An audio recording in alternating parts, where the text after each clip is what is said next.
नमस्कार साथीहरू, आज म तपाईहरुलाई एनपीएल सिजन 2 कसरी हेर्ने भन्ने बारेमा सिकाउन गइरहेको छु।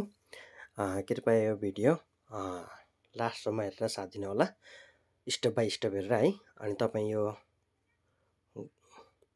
प्ले स्टोरमा जानुस् हैन, अनि त्यहाँ डिसोम गो एप लेख्नुस् यसमा हैन।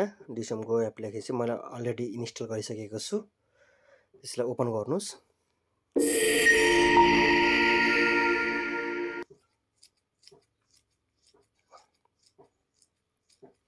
यस्तो इन्टरफेस आउँछ साथीहरू। त्यसपछि यो प्लसमा जानुस् हैन। प्लसमा गएपछि तपाईले आफ्नो मोबाइल नम्बर राख्नुस्।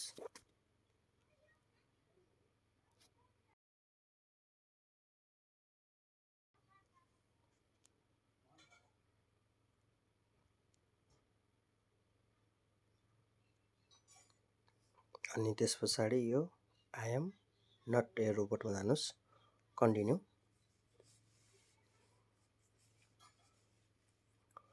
कन्टिन्यू गरे पछाडि तपाईले यदि पहिले नै लगइन गर्नु भएको छ भने पासवर्ड के राख्नु त्यो राख्नुस्, नभए ओपीटी आउँछ त्यसमा गर्नु होला। मैले यो पहिले पनि खुलाएको रहेछु के हो।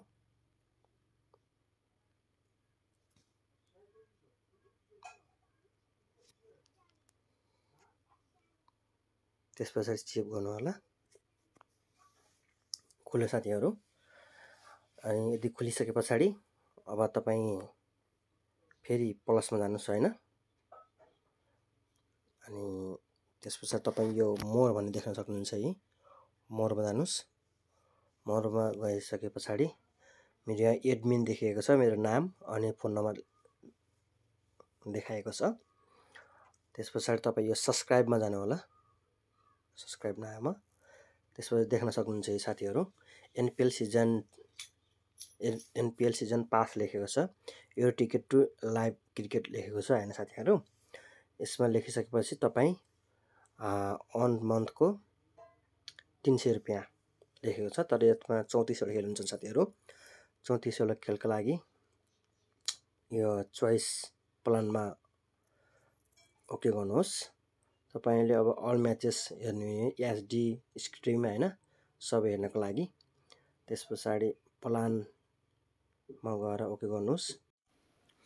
हजुर, त्यसपछि यो ई सेवामा जानुस्। ई सेवामा गइसके पछाडि तपाईले यहाँ आफ्नो ई सेवाको नम्बर राख्नु होला। मैले राख्दै छु। अनि त्यसपछि पिन कोड या पासवर्ड राख्नु होला।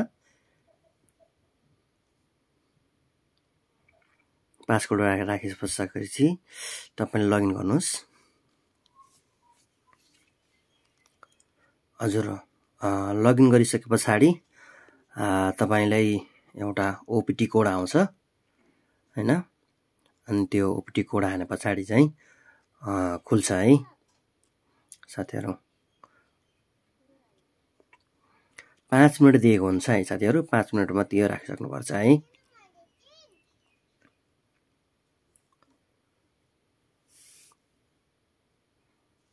भेरिफाई गर्नुहोस् है। अनि तपाईले भेरिफाई गर्न हेर्नुहोस्, सक्सेस लेखेको छु पेड। माथिबाट पनि डिसोमले पनि सब्सक्रिप्सन एनपीएल सिजन पास लेखेको छ। यदि गरिसके पछाडि तपाई